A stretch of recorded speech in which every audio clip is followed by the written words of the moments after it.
Jeedimetla police station పరిధిలోని దూలపల్లి ఇండస్ట్రియల్లో కంపెనీలో ఇరు వర్గాల మధ్య చిన్న ఘర్షణ చోటు చేసుకుంది. మళ్ళీ రివెంజ్ తీర్చుకుంటానని రామ్, అశ్విష్, విశ్వకర్మ, నాగబద్దల జనార్దన్, పట్నం రవీందర్ తేజ్ కుమార్, లట్టుపల్లి ఫనీ ఈ ఆరుగురు వ్యక్తులు కలిసి ప్రదీప్ అనే వ్యక్తిని కొట్టడం జరిగింది. ప్రదీప్ హాస్పిటల్ చికిత్స పొందుతూ మృతి చెందాడు. పోలీసులు సమాచారం రావడంతో నిందితుని అదుపులోకి తీసుకుని రిమాండ్కు తరలించారు. ప్రస్తుతం ఇద్దరు పరారులు ఉన్నారు. వారిని కూడా పట్టుకుంటామని ఏసీపీ నంద్యాల నరసింహారెడ్డి, సిఐ శంకర్ రెడ్డి తెలిపారు.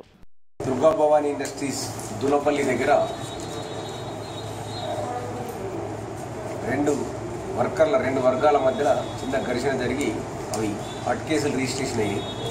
మళ్ళీ తర్వాత రివెంజ్ తీసుకోవడానికి రామ్, ఆశిష్, విశ్వకర్మ, నాగబత్తుల జనార్దన్, పట్నం రవీంద్ర తేజ కుమార్, లట్టుపల్లి సునీల్ కుమార్ రెడ్డి, ఉదయ్, ఫనీ ఈ ఆరుగురు వ్యక్తులు కలిసి బి రింకును, ప్రదీప్ను కొట్టిర్రు.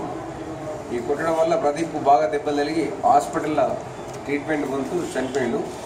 ఈ ఆరుగుట్ల రామ్, ఆశిష్, విశ్వకర్మ, నాగబత్తుల జనార్దన్, పట్నం రవీంద్ర తేజ కుమార్, లట్టుపల్లి సునీల్ కుమార్ రెడ్డి నలుగురిని అరెస్ట్ చేసినాం, కోర్టుకు పంపిస్తున్నాం. ఈ ఉదయ్, ఫనీ అవుట్స్టాండింగ్ వాళ్ళని కూడా అరెస్ట్ చేస్తాం. చిన్న గొడవ విపరీతమైన దెబ్బలు కొట్టడం వల్ల ప్రదీప్ చనిపోయాడు. ఈ గొడవ ఒకటే కంపెనీలో పనిచేస్తాడు. ఈ ప్రదీప్ అంటే అతను స్టూడెంట్, ఇతను వాళ్ళ అన్నని కొడుతున్నారని వచ్చిండు. కారణం ఏమన్నా కొట్లాడుకోవడం, చిన్న పార్టీ చేసుకుంటా, చిన్న పెట్టి పార్టీ రివెంజ్.